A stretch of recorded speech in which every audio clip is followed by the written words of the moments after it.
Bonsoir à tous.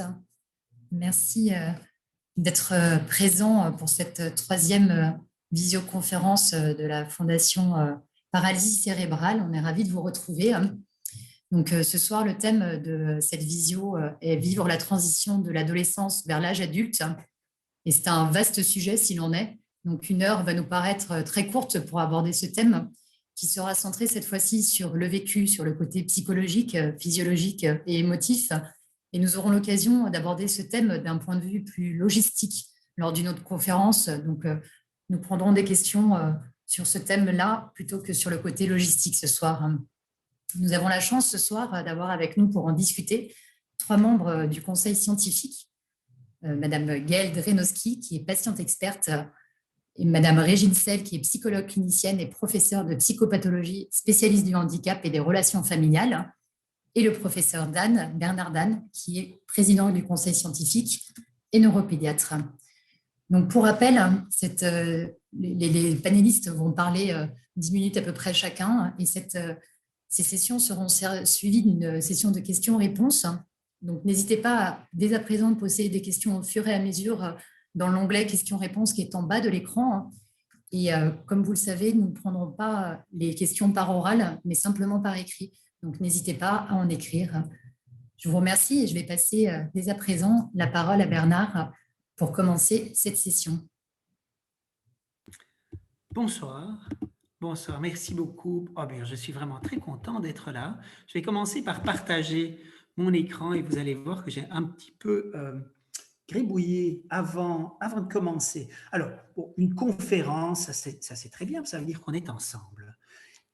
On parle de vivre de ce moment important qui est la transition. La transition, c'est donc un processus de l'adolescence vers l'âge adulte. Alors l'adolescence, déjà, c'est une période de transition. Vous le voyez dans le mot. Adolescence, c'est devenir un adulte. C'est déjà tout un processus. Et pourtant, c'est centré sur l'adolescence et pas l'enfance. Alors étymologiquement, l'enfance, c'est tout à fait autre chose. L'enfance, ça vient du latin infans, qui veut dire qui ne parle pas. Ici, ce n'est pas le cas. Justement, on est dans l'adolescence et vous voyez qu'on parle de l'âge adulte. Ici, j'ai mis l'adresse Twitter de la Fondation. Abonnez-vous et si vous voulez, suivez-moi aussi. Alors, lançons-nous. On m'a dit que mes petits bonshommes étaient amusants. Alors, en voici. Et ce petit bonhomme, eh bien, ça pourrait être n'importe qui d'entre nous, et ça pourrait être moi, par exemple, quand j'avais, voilà, 17 ans. Vous voyez mon t-shirt typique des teenagers. Alors, quand j'avais 17 ans, il y a une série de choses que je me disais. J'ai pris 17 ans, j'aurais pu prendre 12, mais je n'étais pas spécialement précoce. Et donc, la question déjà pour ce grand adolescent, quand il est face au médecin, c'est... Tiens, voilà. Quand il est face, je dis au docteur, est-ce qu'il parle au docteur? Et ça, vous pouvez vous demander, dans le cadre d'une consultation, comment ça se passe? Est-ce que, quand il y a des décisions dont on discute, est-ce que quand il y a des décisions à prendre, est-ce que cet adolescent participe effectivement à ces discussions sur les prises de décision? Est-ce qu'il est responsabilisé? Est-ce qu'il est responsable, par exemple, de la prise de ses médicaments? Je parle toujours en tant que médecin et dans un contexte médical.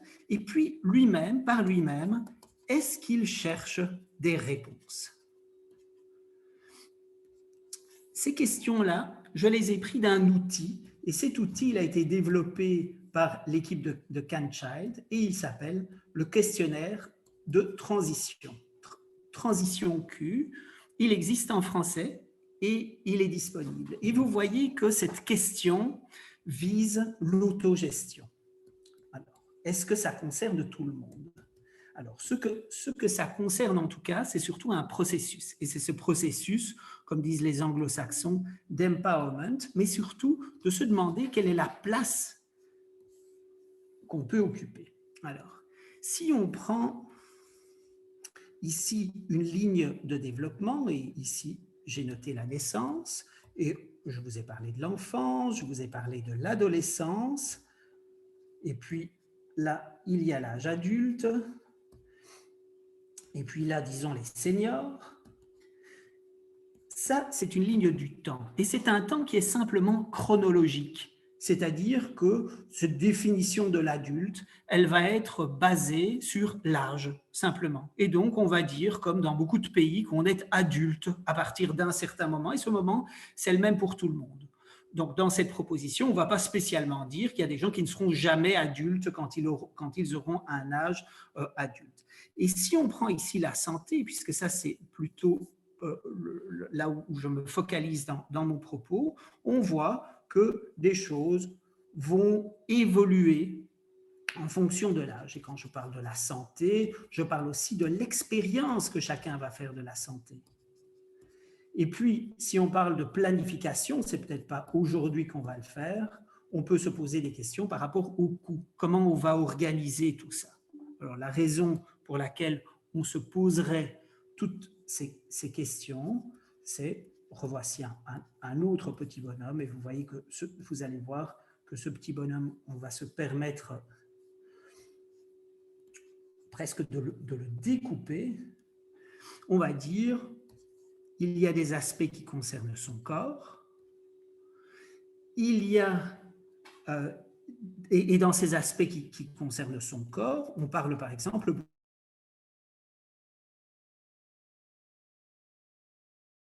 l'activité physique dans ce graphique que je vous ai montré en fonction du temps.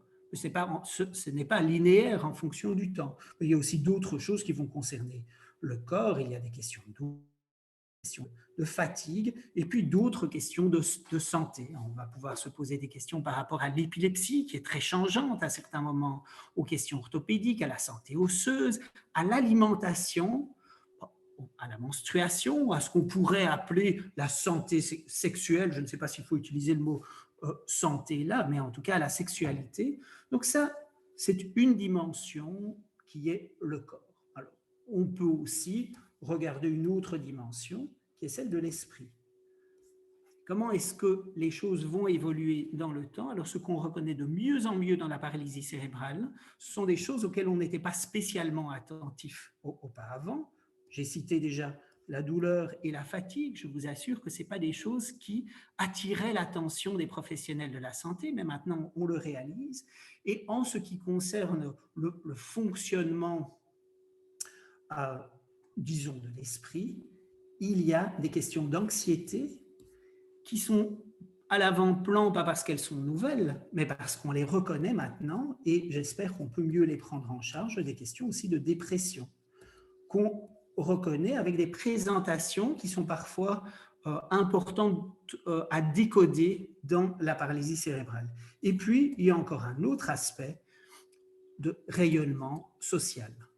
Là, si je vous ai brossé toutes ces dimensions, et c'est par exemple là où on loge, c'est-à-dire avec qui on loge aussi, des questions liées aux occupations, par exemple au travail ou d'autres activités, mais surtout des aspects relationnels. Donc, je vous ai mis tous ces éléments pour que nous les replacions bien dans une dimension qui est celle de l'échelle temporelle, avec ces processus, avec ce devenir. Un élément qui est essentiel dans tout ça, c'est l'identité. Et l'identité, on en a déjà parlé la fois passée, cette identité, ce qui est particulier, et ça on l'avait déjà compris avec Julia, c'était comme elle fait parfois l'objet d'une négociation. Parce qu'il est évident que cette identité, elle se joue aussi en termes d'interaction, et que dans nos interactions, il y a toujours une tension entre l'expérience personnelle de la personne qui a une paralysie cérébrale et qui a donc son vécu inaliénable et qui lui donne une grande expertise, mais aussi qui la place dans une situation particulière où elle est en recherche contribue à une tension entre ce qu'on vit soi-même et l'environnement. Alors, ce que je vous ai dit déjà en commençant, c'est une question de clé, c'est ce que les anglo-saxons appellent l'empowerment. Un petit peu des questions qui ont déjà été envoyées auparavant, et la réponse que je voudrais faire globalement à une série de ces questions, c'est qu'il est important d'identifier des buts. Donc on n'attend pas simplement un déroulement des situations. Une autre clé, c'est la reconnaissance des aptitudes. Et une clé vraiment très très importante, c'est justement de se poser cette question, de savoir qu'est-ce qui est important. C'est une question qui n'est pas anodine, ce n'est pas une question dont la réponse est donnée à l'avance, c'est une question qu'il me semble important de poser explicitement, et même si mon propos se concentre surtout sur cette transition en termes de santé, je pense que la notion de santé est tellement large, comme on l'a vu la fois passée, que la question de l'importance se pose dans toutes les dimensions. Alors, il y a des barrières. Il y a des barrières, et ces barrières, malheureusement, elles sont nombreuses. Et parfois, elles sont inattendues. C'est-à-dire que, et ça c'est l'expérience, je pense, de beaucoup de gens qui ont fait ce parcours, qui ont été dans ce processus. Heureusement, beaucoup de disciplines différentes s'occupent d'enfants qui ont une paralysie cérébrale. Non pas dans tous les cas, mais dans de nombreux cas. Et bizarrement peut-être, paradoxalement peut-être, cette multidisciplinarité est une barrière. Le fait qu'il y a de nombreux intervenants, comment est-ce qu'on passe d'un système qui est propre, qu'on a proposé à l'enfant, à un système qui est beaucoup plus simple, parce qu'en fait, actuellement, on ne va pas pouvoir proposer une multidisciplinarité telle. Je ne dis pas qu'elle n'est pas nécessaire, mais en tout cas, nous ne l'avons pas, donc il faut qu'on s'organise autrement. Une autre chose, c'est le développement de chaque personne qui a une paralysie cérébrale. Ce qu'on pourrait appeler sa maturité, difficile à définir, mais quand nous nous demandions, tiens, les questions que je posais d'autogestion, est-ce qu'elles s'appliquent à tout le monde? Mais certainement pas de la même manière. Une autre barrière, je suis vraiment désolé de la dire de manière aussi grossière, mais c'est l'attitude de l'environnement proche. Et c'est-à-dire comment est-ce qu'on réalise, comment est-ce qu'on crée, comment est-ce qu'on vit cette transition aussi en tant que parent. Alors d'autres barrières, ce sont certainement des questions de comportement, voire des troubles du comportement. Ce sont certainement les craintes que l'on peut avoir. Alors c'est le lieu, parce que souvent dans cette transition, on va passer d'un lieu à l'autre, et puis on ne va pas tellement parler aujourd'hui, mais ce sont des questions de couverture, notamment de couverture sociale et financière, et de planification dans l'avenir. Alors, ce à quoi ça nous amène, c'est un besoin de préparation. Alors, un besoin de préparation qui concerne certainement l'éducation à la santé. Et cette éducation à la santé, vous pouvez penser qu'elle est continue, mais je vous propose qu'on reprenne les choses presque à zéro par rapport à ces questions de transition. Une planification. Parfois, on établit un passeport de santé.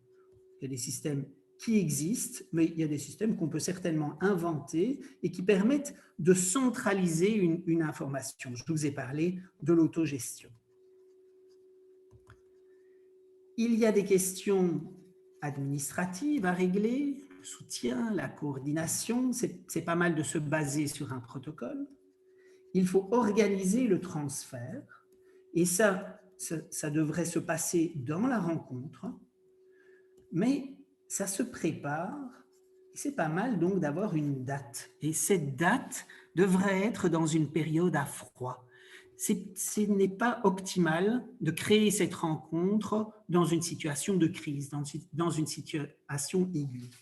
Et puis, quand ça se passe très bien et qu'on a bien pensé à la préparation, aux aspects administratifs, aux aspects de transfert, on aimerait évaluer ça par un suivi. On aimerait se demander, tiens, est-ce que ça s'est bien passé?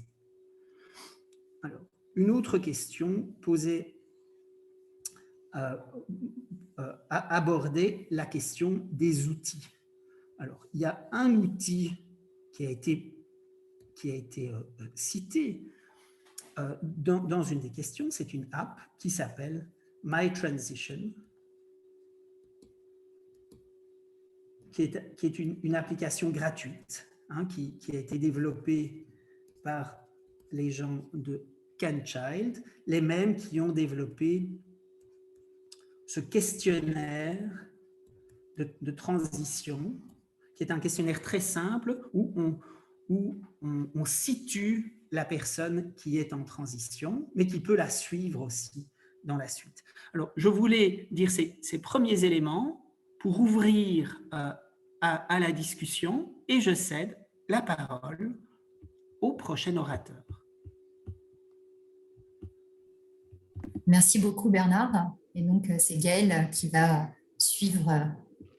Je t'en prie Gaëlle. Merci Clara. Bonsoir à tous. Moi aussi, je suis très heureuse d'être là ce soir. Et je précise juste avant de commencer que les exemples que j'ai choisis pour illustrer mon propos seront tirés du milieu ordinaire. Je ne ferai pas référence dans mes exemples au milieu médico-social. Donc, l'adolescence est une période de transition, de passage vers la vie adulte, comme l'a dit Bernard, qui comporte des risques ainsi qu'un développement, des potentialités spécifiques et qui vient marquer la pérennité du handicap pour un jeune vivant avec une paralysie cérébrale. Derrière le terme paralysie cérébrale se cachent en réalité diverses situations selon le niveau d'atteinte motrice et le degré des troubles éventuellement associés. L'accompagnement à l'âge adulte varie donc fortement d'un jeune à l'autre, mais certains éléments sont communs à tous, dont la transition. Les spécialistes estiment que toute personne valide ou non, 4 tâches sont indispensables pour vivre cette transition de manière harmonieuse. Se créer une identité propre, assumer la responsabilité de ses décisions, développer les relations extrafamiliales significatives et entrer dans le monde du travail ou développer des centres d'intérêt spécifiques.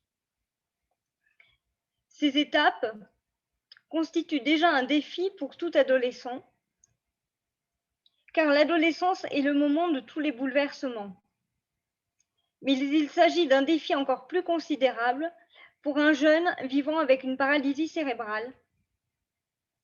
En effet, pour ce jeune, la transition est plus complexe en raison des problématiques liées à son état de santé, qui compliquent la question relative au développement corporel, psychologique, sexuel et social. Le handicap vient interroger cette transition sous un angle différent et en imposant certaines limites qui vont venir conditionner la manière dont va se vivre cette transition. Dans le cas de la paralysie cérébrale, le jeune ne peut pas faire référence à une possible guérison ou à un état antérieur meilleur. Il prend réellement conscience de son handicap à l'adolescence. Et cette prise de conscience réinterroge le sens et permet d'envisager le handicap dans l'élaboration des projets. Pour le jeune avec paralysie cérébrale, les difficultés apparaissent dans chacune des 4 étapes précitées. Par exemple, pour créer son identité propre, un jeune doit découvrir des environnements variés. Or, si beaucoup de jeunes en situation de paralysie cérébrale expriment ce désir, peu ont la possibilité de le réaliser en pratique, par manque d'accessibilité et manque de dispositifs existants en la matière et permettant d'être un relais entre le milieu familial et la vie strictement autonome. De même, il existe chez le jeune vivant avec une paralysie cérébrale une difficulté accrue à se détacher de ses parents quand la situation de handicap implique une dépendance constante aux parents pour les actes de la vie quotidienne. En ce qui me concerne, côtoyant le milieu scolaire ordinaire depuis mon plus jeune âge, j'ai rapidement beaucoup investi l'école. En effet, même si une journée à l'école me demandait plus d'énergie qu'à un autre élève, j'aimais énormément apprendre et j'aime encore énormément cela. Et à 15 ans, j'ai décidé de devenir interne dans un lycée qui était à 30 km de chez mes parents pour pouvoir suivre les options scolaires que je préférais. Cela m'a permis de commencer à être autonome. Cela s'est fait grâce à ma détermination et surtout grâce à la confiance de mes parents. Et je vous reparlerai tout à l'heure de cette confiance qui, pour moi, a vraiment conditionné ma transition.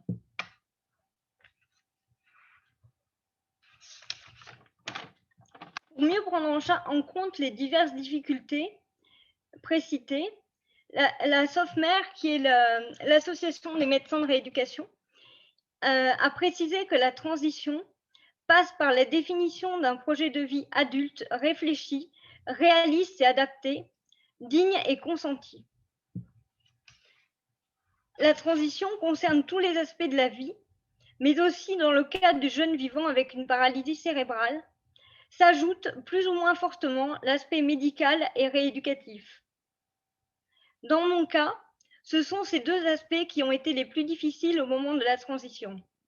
En effet, comme je vous l'ai dit tout à l'heure, même si sur le plan scolaire, je dépensais une énergie certaine, je réussissais et surtout, j'avais la chance d'avoir un projet professionnel établi. Je voulais être juriste et je le suis aujourd'hui. Et cela me permettait d'avancer, même si j'étais consciente que mon parcours pourrait être plus long en raison de mon handicap et que certains points devraient être peut-être revus pour mieux prendre en compte mes difficultés. Chez l'enfant, l'objectif principal du suivi médical est l'amélioration des capacités fonctionnelles. C'est pourquoi la rééducation est priorisée. Chez l'adulte, les enjeux sont tout autres. Effectivement, à l'âge adulte, il est observé un déclin fonctionnel qui se manifeste précocement. Dès lors, le maintien des acquis fonctionnels, la réadaptation et la prévention sont le plus souvent privilégiés. Dans mon cas, le maintien du suivi et de la rééducation n'était pas chose acquise au début de la période de transition. Étant enfant et dans l'adolescence, j'avais assimilé intellectuellement et émotionnellement que ma paralysie cérébrale serait présente jusqu'à la fin de mes jours. Je ne comprenais donc pas l'intérêt de poursuivre une activité physique, ni celui d'avoir un suivi médical spécialisé régulier. À ce moment-là, les professionnels de santé n'avaient pas pris vraiment le temps pour donner du sens à ce que j'allais vivre. Mes parents étaient dans l'incapacité de m'aider pratiquement sur ce plan, car ils ne savaient pas eux-mêmes à quoi s'attendre. Je crois aussi que l'évocation du mot transition fait également peur tant aux parents qu'aux professionnels de l'enfance, car cela renvoie chacun à la vieillesse, au déclin, à la finitude et peut-être, pour les professionnels, à une certaine limite. J'avais donc besoin de donner du sens à ce que je vivais. J'avais besoin de comprendre théoriquement les objectifs du suivi et les raisons et pourquoi j'avais besoin de poursuivre une activité physique. En plus, c'est à la fin de ma période de transition, vers 24 ans, que des troubles associés aux troubles moteurs ont été clairement identifiés et évoqués en tant que tels. J'ai notamment des troubles praxiques. L'impact de ces troubles peut être limité, mais il demande une prise en charge spécifique avec des adaptations. Et pour moi, l'annonce de ces troubles, même s'ils pouvaient être réduits, a été une nouvelle déflagration dans l'annonce du handicap. C'est un peu comme si on faisait une nouvelle annonce de mon handicap. J'avais pas seulement un trouble moteur, mais j'avais d'autres problèmes. Alors, heureusement, dans mon cas, et je suis consciente que j'ai de la chance, que c'est pas le cas de toutes les personnes atteintes de paralysie cérébrale, je pouvais continuer mes études, mon projet professionnel, avoir un niveau de participation dans la société certain, avec des activités de loisirs, mais ces troubles venaient entraver mon quotidien et demandaient à être compensés à chaque instant. Lors de la transition, puis à l'âge adulte, un autre objectif vise à mieux définir les besoins et les désirs propres de la personne handicapée dans tous les aspects de sa vie. Pour favoriser le choix de la personne handicapée, il est intéressant de s'appuyer sur les capacités préservées du jeune. Le choix du jeune peut s'exprimer dans des petits actes de la vie quotidienne. Quand cela est possible, impliquer de façon croissante l'adolescent dans la gestion de son handicap en fonction de son propre rythme et de ses capacités, afin de le faire devenir l'interlocuteur principal, capable d'avoir une autonomie de décision plus importante par rapport à ses soins, à son suivi médical. Je pense profondément que c'est en apprenant à prendre de toutes petites décisions que le jeune vivant avec une paralysie cérébrale pourra peut-être par la suite en prendre de plus importantes. Et en tout cas, ça commence par là. Et réciproquement, c'est en laissant la personne s'exprimer sur une petite chose que les professionnels prendront l'habitude de le laisser s'exprimer sans systématiquement le faire pour lui. Permettre le choix et la prise de décision procède, à mon sens, d'une stratégie institutionnelle. En mettant l'accent sur les capacités plutôt que sur les incapacités, une dynamique visant un triple changement de regard est alors impulsée.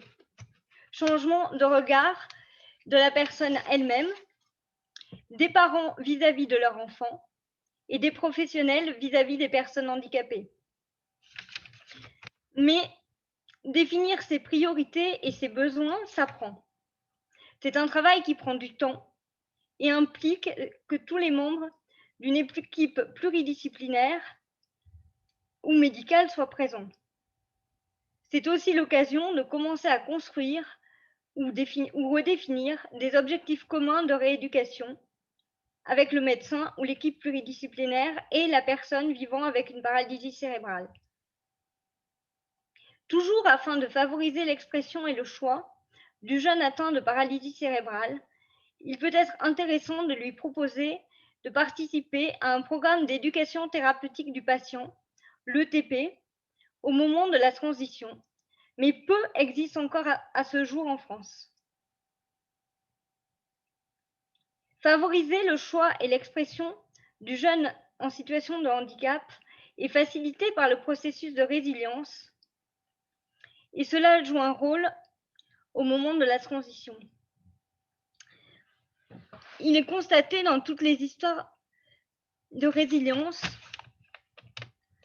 que l'équipe joue un rôle majeur. Cette attitude est aujourd'hui largement reconnue comme un pilier de construction. Dans la situation d'un jeune vivant avec paralysie cérébrale, il convient donc de laisser des liens se tisser avec n'importe quel membre de l'équipe de suivi. Il me semble important que les professionnels trouvent une juste proximité, un parfait équilibre entre professionnalisme et humanité, surtout compte tenu de la pérennité du suivi. À titre personnel, sur ce plan, j'ai été énormément aidée et accompagnée par l'équipe de professionnels qui a repris mon suivi à la fin de la période de transition. Cette équipe a joué un rôle majeur pour moi parce qu'elle m'a appris à mieux me connaître, à faire émerger mes besoins, à prendre du recul et m'a donné confiance en ma capacité à communiquer avec les différentes équipes soignantes. Cette prise de recul a également été complétée par mes lectures et recherches personnelles, et cet ensemble m'a même conduite à me former dans différents champs de la santé. L'écoute, la bienveillance, la disponibilité et la valorisation de mon vécu par les professionnels m'a donné l'opportunité de devenir pleinement actrice de mes choix médicaux et autres. Et je suis persuadée que cela reste l'enjeu de la transition, devenir acteur de sa vie. Pour terminer, la transition est donc une opportunité unique. En effet, quel que soit le degré de son handicap, le jeune adulte va pouvoir enrichir, grâce au soutien et à l'engagement de ses parents et des professionnels qui l'entourent, son autonomie et ses potentialités propres. Cette transition est source de défis, tant pour le jeune lui-même que pour les acteurs qui l'accompagnent. Elle conduit la personne handicapée, presque adulte, à se découvrir des capacités insoupçonnées parce que enfouies dans l'image que ses parents et les professionnels s'étaient faites de sa déficience. Au-delà de tout cela, je crois que ce qui importe est le regard que chacun d'entre nous porte sur autrui et la confiance que nous avons tous en l'avenir. Il me semble que c'est seulement à ce prix que le jeune adulte pourra véritablement se construire, s'épanouir et être réellement acteur de sa vie actuelle et future. Il ne s'agit pas pour les parents de couper tout lien avec leur enfant ou de l'abandonner. Toutefois, il convient de trouver la juste place tout en étant suffisamment présent pour lui. Un jeune adulte atteint d'un handicap a besoin et aura toujours besoin de ses parents, mais il a également besoin de vivre sa propre vie. Il a besoin d'avancer sur son chemin, un chemin singulier, comme toute personne. Le rôle des parents et des professionnels consiste alors, à mon sens, à l'accompagner en le laissant cheminer à son rythme et à lui faire confiance. Ce ne sont pas les parents ou les professionnels qui reculent, mais c'est le jeune qui avance. Les parents, eux, restent là, à portée de bras, ses bras toujours grands ouverts pour l'accueillir. Et les professionnels restent disponibles pour le guider dans un projet de soins coordonné et l'aider à s'épanouir. Merci beaucoup, Gaëlle, et merci à Bernard pour les illustrations. Je vais passer la parole à Régine Sell. Il faut activer votre micro, Régine. J'oublierai, ben voilà. Voilà. Merci. Donc, bonsoir à tous, ravie d'être là parmi vous. Alors, je vais adopter peut-être un point de vue un peu différent de celui de Gaëlle ou de celui de Bernard, en parlant de l'adolescent, d'abord adolescent, avant d'être infirme moteur cérébraux. C'est-à-dire que le processus d'adolescence, il va amener l'enfant progressivement à, on va dire, sortir du giron familial pour aller de plus en plus vers l'extérieur. Et je suis très, très étonnée que Gaëlle n'ait pas du tout parlé des réseaux d'amis et de la difficulté qu'il peut y avoir pour les jeunes adolescents à construire, perpétuer, alimenter des réseaux d'amis. Parce qu'on a beaucoup, beaucoup parlé des professionnels ce soir. Alors, je remercie Bernard pour ces illustrations qui montrent bien la complexité de ce processus.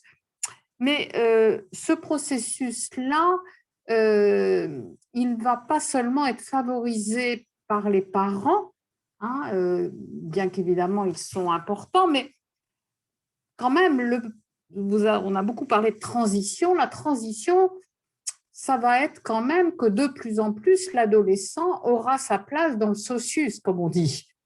Il va trouver des amis, des amants, il va éventuellement devenir parent.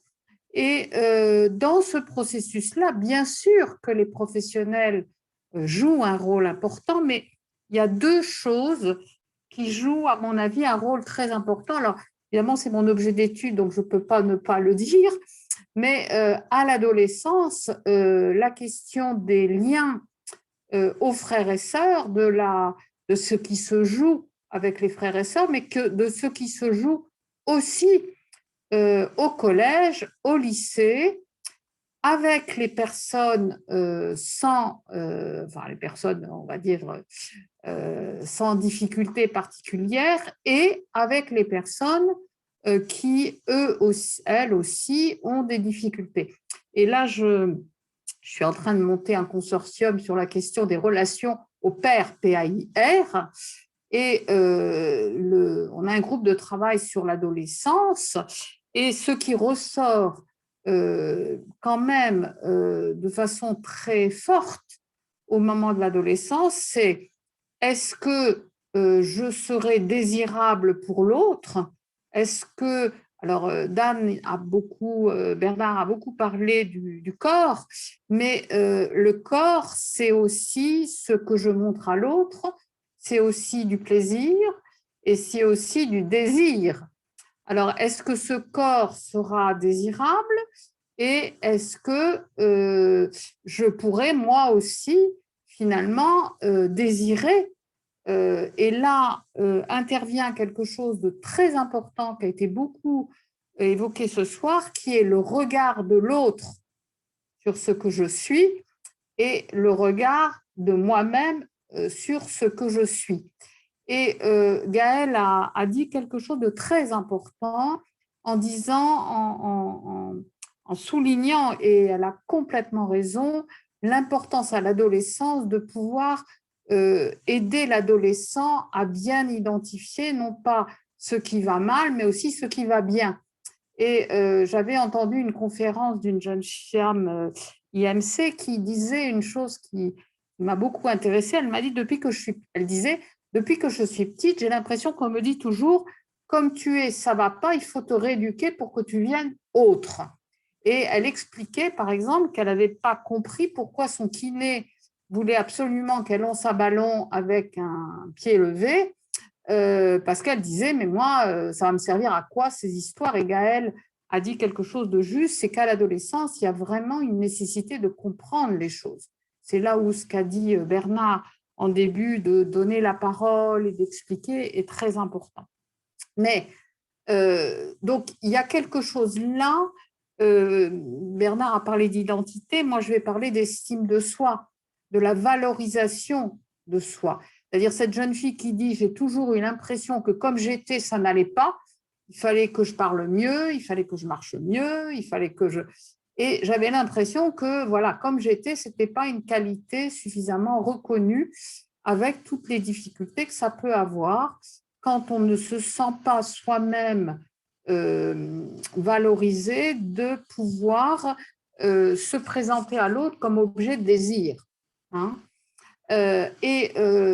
Je souligne quand même, alors je ne sais pas si Gaëlle avait des frères et sœurs, mais au moment de l'adolescence, la fratrie joue un rôle très important parce que l'adolescent va chercher des modèles identificatoires chez ses pairs, P-A-I-R. Et les pairs les plus proches, c'est quand même les frères et sœurs. Donc, quel va être le devenir de mes frères et sœurs et quel va être mon devenir à moi? Et quand Gaëlle a dit « les parents, on en aura toujours besoin », ben oui, tous les humains de la Terre ont toujours besoin des parents, sauf que dans ce cas-là, la position de la fratrie est quand même un peu différente. Gaëlle elle est autonome, hein, on en a parlé au début, mais un certain nombre de personnes affirmateurs cérébrales ont des difficultés cognitives qui vont rendre difficile cette autonomie. Donc, il y a quelque chose là. Et alors, quelque chose de très important et que moi, je travaille beaucoup, c'est comment est-ce que cet enfant a été rêvé devenant adolescent et devenant adulte par ses parents. Comment il a été rêvé devenant adolescent et adulte par la fratrie. Et je parle bien de rêve, hein, c'est-à-dire quelle projection on a fait sur comment je te vois adolescent et comment est-ce que ton adolescence peut me paraître désirable. Est-ce qu'elle n'est pas trop plombée d'inquiétude, hein, je sais pas si c'est-à-dire il faut arriver avec la personne, et je vois que Bernard a marqué plaisir, désir. L'adolescence, c'est un moment de revendication à l'autonomie, on l'a dit, mais aussi qui suis-je et ce que je suis, est-ce que ça a une valeur, hein, donc ça me semble très important parce que cette question du comment je t'ai rêvé, comment je t'ai pensé, comment je te vois devenant adolescent ou adolescente, eh bien, ça va être quelque chose de très important pour le processus d'adolescence. L'autre point qui me semble très important, alors moi je suis assez bavarde, donc vous me dites quand il faut que je m'arrête. J'ai du mal à me contrôler moi-même, mais je m'arrête sans me fâcher, il n'y a pas de souci. L'autre point qui est très important, c'est dans ce que je suis, quelle est la place, la fonction, l'importance de ma déficience, de ma maladie dans ce que je suis. Dans notre jargon, on parle, est-ce que d'essentialisation de la difficulté. Et au moment de l'adolescence, c'est extrêmement important ça. C'est-à-dire, est-ce que je pense que ce que je suis est déterminé, tricoté par mes difficultés, ou est-ce que je suis un adolescent avec des difficultés avec lesquelles je vais faire? Et ça, c'est quelque chose d'important parce que il y a un petit livre que je vous recommande et qui est vraiment intéressant. Alors, ce n'est pas une infirmité motrice cérébrale, mais c'est une jeune femme avec une épilepsie non stabilisée. Ça s'appelle Tempête sous le crâne. Et cette jeune femme dit cette chose que moi j'ai trouvée extrêmement intéressante. Donc, cette jeune femme a eu une adolescence assez chaotique et elle s'est mariée, elle a divorcé. Et elle dit, j'ai l'impression, après son divorce, que je suis maintenant une jeune femme avec une épilepsie parce que quand nous nous sommes séparés avec mon mari, je ne me suis pas dit c'est à cause de mon épilepsie, je me suis dit c'est à cause de ce que je suis et de ce qu'il est. Donc à l'adolescence, il y a quelque chose d'extrêmement important pour le jeune homme et la jeune femme, c'est-à-dire, voilà, quelle place je vais donner à mes difficultés dans mon devenir? Est-ce que je vais me placer, et on a vu, moi j'ai eu à suivre des adolescents pour lesquels ils s'accrochaient à leur maladie pour ne pas avoir à affronter l'adolescence quelque part. Hein, c'est-à-dire, je reste infirme moteur cérébral pour ne pas affronter tous les conflits qui se présentent à l'adolescence. Donc, ce que je voulais, ma petite pierre à ajouter aux excellentes présentations de Bernard et de Gaël, c'est de dire qu'à l'adolescence, il y a vraiment une urgence à favoriser les relations avec les pairs, P-A-I-R. Et je crois que on fait beaucoup. Alors, Gaël, vous avez dit que vous avez été en intégration individuelle, puis après en internat, mais aussi individuelle. Et à l'adolescence, il y a des difficultés parce que à qui je ressemble, à qui je peux m'identifier et qui je peux rencontrer comme étant, comme comprenant ce que je suis parce que partageant quelque chose de ma condition. Donc, les groupes de parole d'adolescents, les groupes de rencontres d'adolescents sont extrêmement importants, en particulier chez les adolescents qui ont été en inclusion individuelle dans les dispositifs. Parce qu'en inclusion individuelle, eh bien, bon, évidemment, il y a des consultations médicales, il y a puis parfois les parents font partie de l'association, mais moi, j'entends les adolescents avec cette difficulté, je ne peux pas m'identifier parce que je ne trouve pas ou je n'ai pas suffisamment de comme moi. Et ça, c'est très important. Hein, donc, Bernard a évoqué la nécessité d'un accompagnement, de modèles, etc. Moi, je pense qu'il y a une nécessité absolue que les adolescents, entre eux, co-construisent un devenir qui soit possible et qui leur convienne. C'est-à-dire le processus d'identification est extrêmement important à l'adolescence. Le pire pour l'adolescence, ce serait de ne pas trouver suffisamment de liens, parce qu'un humain, ça n'existe pas sans les liens aux autres. Et à l'adolescence, on va passer d'une majorité de liens familiaux à une majorité de liens non familiaux, les liens professionnels, les liens amicaux, les liens amoureux. Eh bien, il faut que l'adolescent infirme moteur cérébral puisse avoir des espaces, des opportunités de créer ces liens en dehors de la famille. Alors, la fratrie peut être une aide, mais elle peut être une entrave. C'est un peu… mais en tous les cas, je voulais, dans mon intervention, mettre l'accent sur l'adolescence, c'est la transition, mais c'est l'ouverture sur le SOSUS. Et il faut que ce SOSUS ne soit pas l'hôpital. Il faut que ce SOSUS ne soit pas les professionnels. Hein. Il faut que ce SOSUS, ce soit des gens qu'on aime bien, qui nous aiment bien, qui nous apprécient pour ce que l'on est.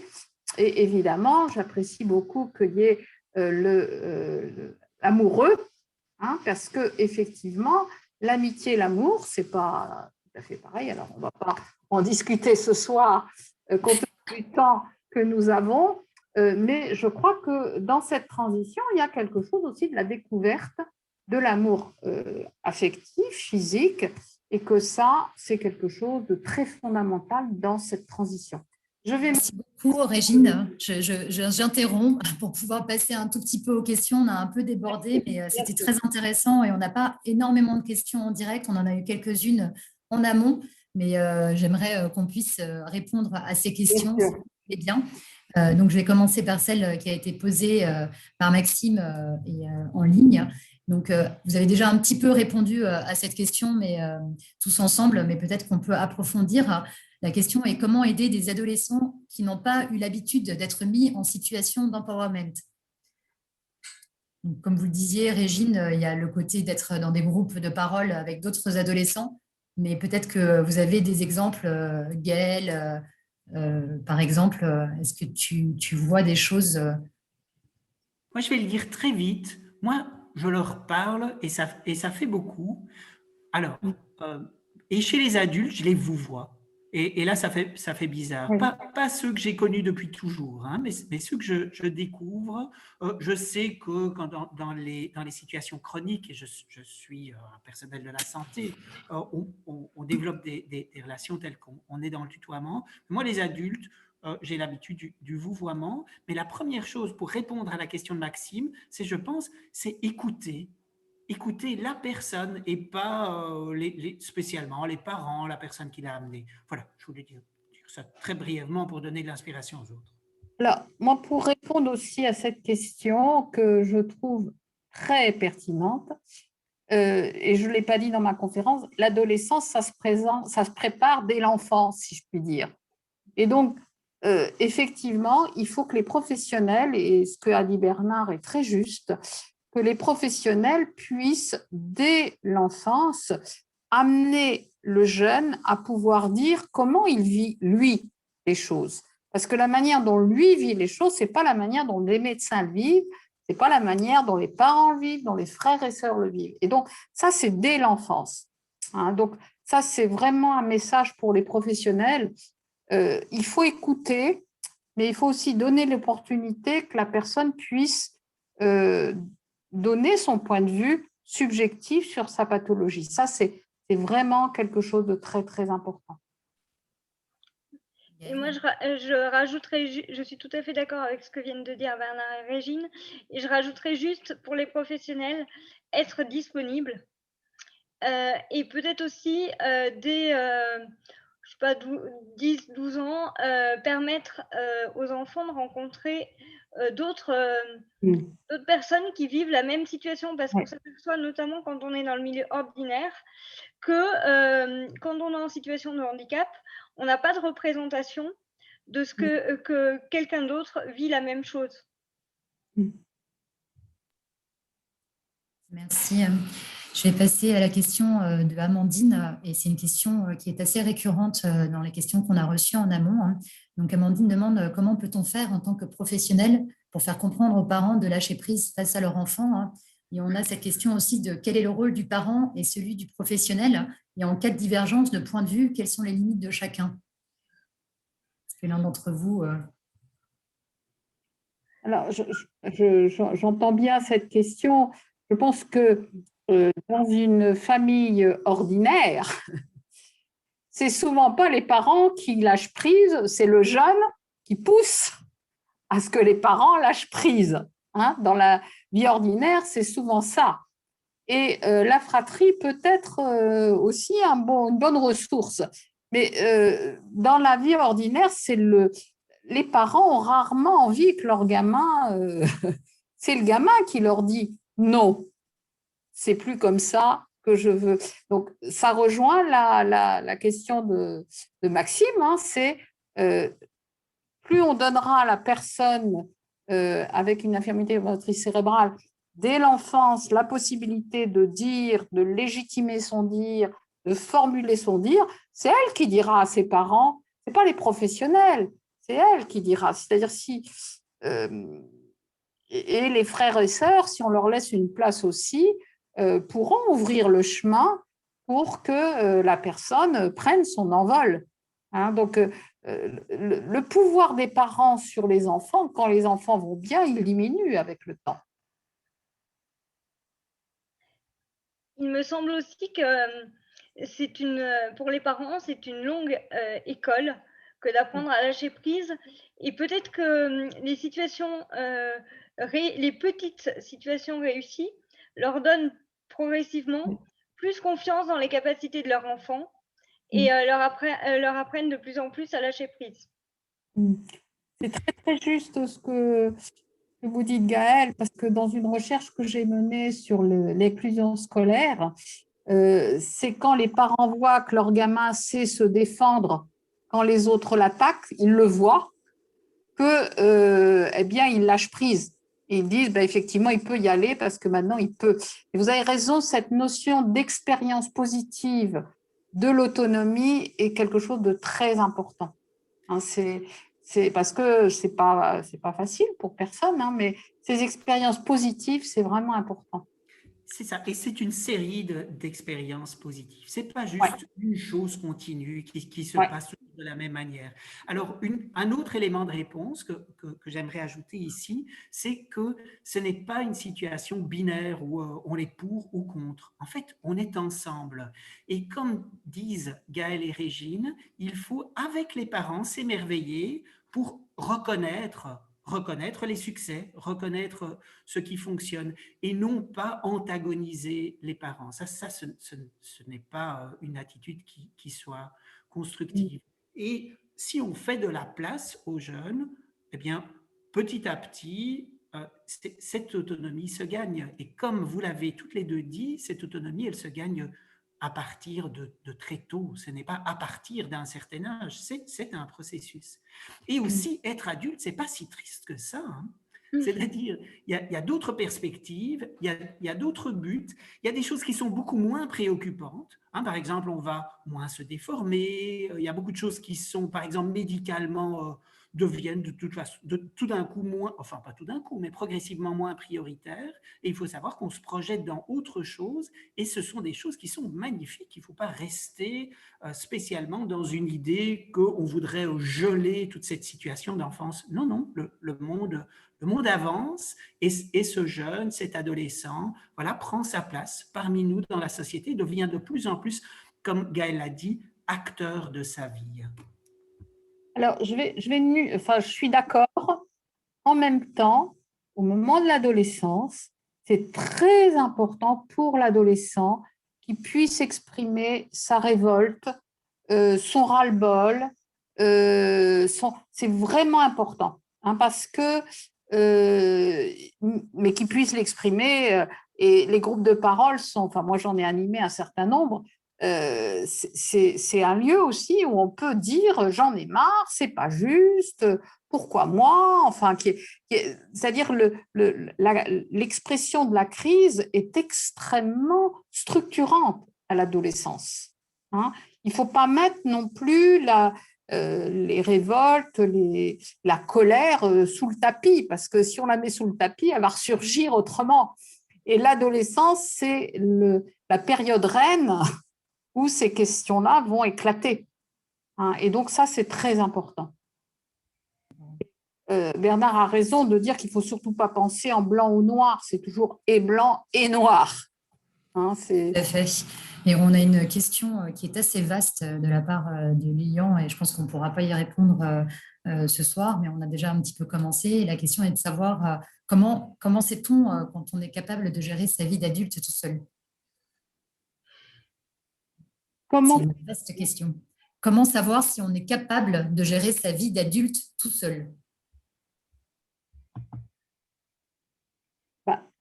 moi, je pense qu'on on poserait cette question aux citoyens français. Ils auraient, bon, en même temps, il ne faut pas banaliser les choses, hein, je crois.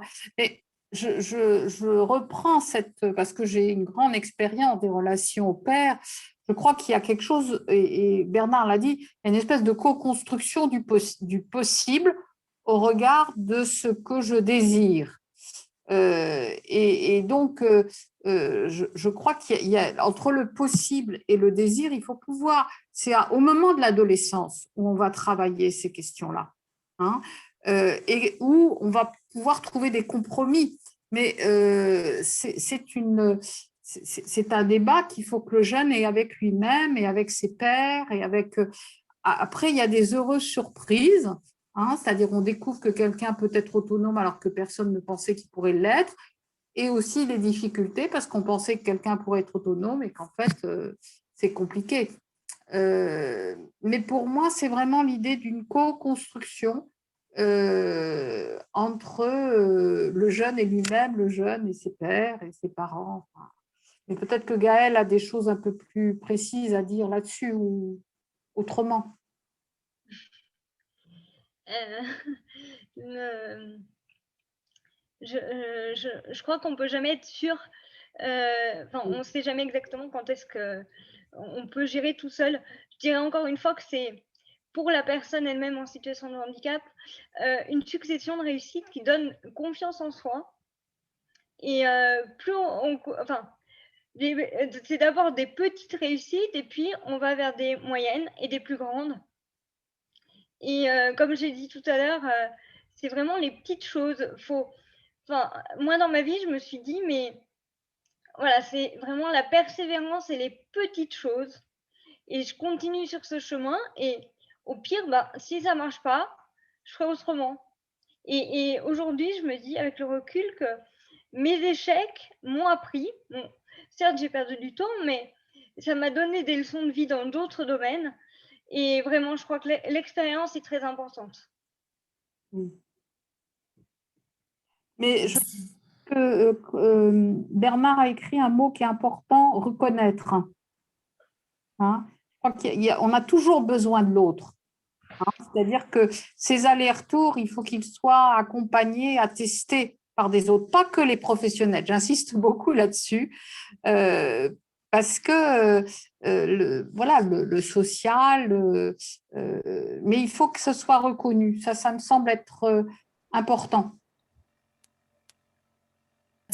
Merci beaucoup. On pourrait passer, je pense, des heures à discuter de toutes ces questions-là. Et je suis désolée pour tous ceux qui ont posé des questions auxquelles on ne pourra pas répondre ce soir, mais il est déjà 21 heures passées, hein, et j'aimerais clôturer pour qu'on reste un petit peu dans le timing qui était prévu, hein. Avant de passer la parole à notre président Alain Châtelain, hein, je voudrais vous inviter à notre prochaine conférence qui aura lieu le 1er juillet pour le lancement de notre événement September.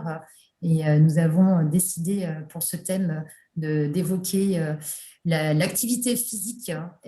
Et nous serons avec le docteur Christelle Ponce, qui est médecin physique et réadaptation, et Olivier James, qui est notre ambassadeur September depuis 2 ans maintenant et qui est coach sportif, et Bernard Dan, qui sera là pour co-animer cette séance.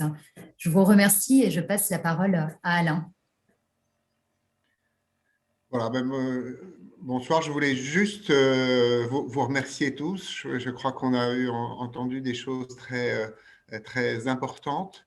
Je suis très heureux que Bernard Dan ait eu l'idée de proposer cette série, et je pense que ce sont vos commentaires, vos idées qui nous feront progresser et persévérer dans ces temps d'échange qui sont très, très importants. Je voudrais peut-être juste dire deux petits mots sur ce que j'ai entendu. Le premier, c'est, je ne crois pas qu'on rééduque la fonction. Ne laissez jamais rééduquer votre fonction. La question, c'est de s'organiser pour atteindre ensemble des objectifs qu'on a choisis et qui font sens pour notre vie. Donc, c'est ce qu'on doit faire à tous les âges, et y compris dans le projet de recherche conduit actuellement chez des enfants de 1 à 4 ans, on définit des objectifs qui sont choisis avec la famille. Donc ça, c'est un aspect essentiel. Le deuxième, c'est que dans beaucoup de choses qu'on fait, on parle de la personne qui est prioritaire, de l'enfant bien sûr qui est prioritaire. À vous entendre, je pense qu'il est assez clair aussi qu'il faut s'occuper de la famille. Et que donc, il y a le processus de l'adolescent. Il faut peut-être aussi que quelqu'un s'occupe du processus de la famille, à la fois peut-être pour rendre plus facile celui de l'adolescent, mais aussi parce que la famille a des besoins qui sont respectables et qui doivent être pris en compte. Et puis voilà, après ces choses un peu sérieuses, je ne saurais trop vous encourager à aller regarder ce qu'est September. C'est une opération magnifique, super sympa. Donc vous avez l'occasion de mener des défis en équipe, avec votre famille, avec votre entreprise. Et puis peut-être aussi par ce biais-là de soutenir la recherche et les progrès dont nous avons tous besoin. Donc merci à tous, à très bientôt, merci à l'équipe de la Fondation et merci aux orateurs, à Régine, à Gaël et à Bernard. Merci et bonne soirée. Au revoir, à bientôt. Bonne soirée à tout le monde.